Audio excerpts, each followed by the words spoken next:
Daraxtlar nega o'sishdan to'xtaydi? Qachon to'xtaydi?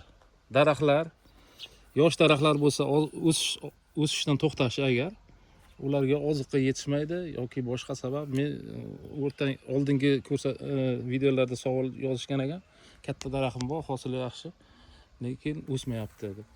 Daraxtlar asosan mevaga kirgandan keyin, o'sish shekillashadi. Mana shu daraxt ham yaxshi payvand qilingan, hosilga yaxshi o'tirgan. Mana o'sish nuqtasi yo'q, o'sish yo'q, chunki asosan kuchlar mevaga ketadi. Mana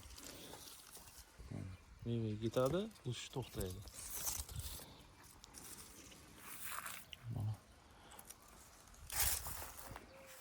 Meva mana mevasi yo'qdan hozir ko'rsataman. Mana uchida mana o'sish nuqtasi o'sishni boshlagan.